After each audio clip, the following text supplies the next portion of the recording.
सूर संजीवन music therapy, सूर संजीवन music therapy.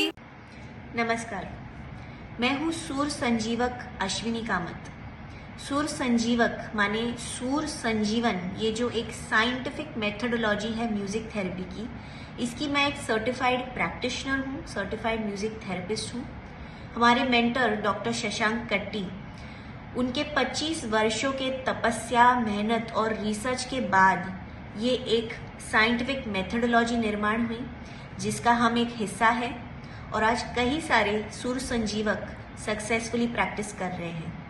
आज जिस विषय पे मैं बात करना चाहती हूँ वो बहुत ही गंभीर विषय है, और वो दो कारणों से। पहले ये कि जब हम अपने स्वास्थ्य के लिए किसी प्रोफेशनल के पास जाते हैं, चाहे वो कोई डॉक्टर हो, आयुर्वेदिक डॉक्टर हो, योगा थेरेपिस्ट हो या म्यूजिक थेरेपिस्ट हो, ये जानना बहुत ज़रूरी है कि क्या वो इंसान सर्टिफाइड प्रैक्टिशनर है, क्या वो जानते हैं कि वो क्या कर रहे हैं, उनका एक्सपीरियंस क्या है, वो जो बता रहे हैं उसके पीछे का साइंस क्या है।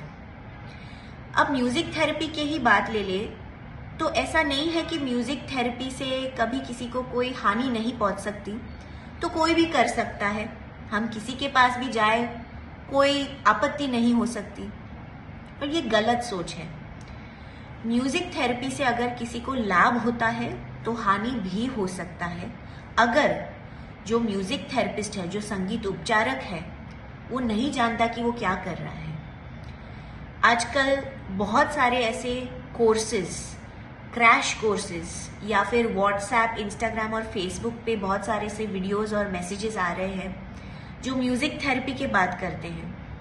या तो वो सर्टिफिकेशन दे रहे हैं 2 दिनों में, या फिर टिप्स देते हैं कि आप फलाना राग या फलाना गाना सुनिए, इससे आपका एक विकार या कोई रोग ठीक हो जाएगा। लेकिन वो ये कभी नहीं बताते हैं कि उसके पीछे का साइंस क्या है। वो जो टारगेट की बात कर रहे हैं, वो उस तक पहुंचने का मेथडोलॉजी क्या है। ये बहुत ही ज़रूरी है, क्योंकि मिस गाइडेंस की वजह से काफ़ी लोगों को तकलीफ पहुंच सकती है, क्योंकि ये हमारे स्वास्थ्य का सवाल है, चाहे वो मानसिक हो या शारीरिक हो, चाहे वो म्यूजिक थेरेपी हो या कोई दवाई हो।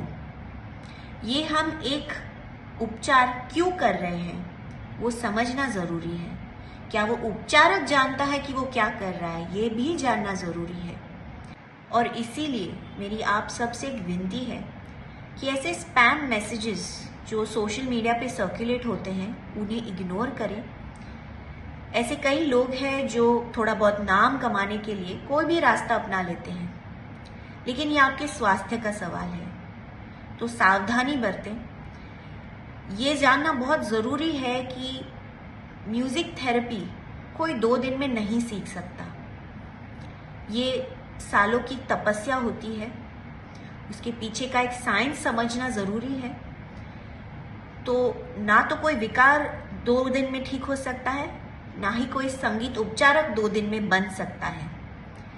तो ऐसे स्कैम्स और स्पैम्स दोनों से दूर रहिए, बच के रहिए, अपना और अपने परिवार का ख्याल रखिए। नमस्ते, थैंक यू।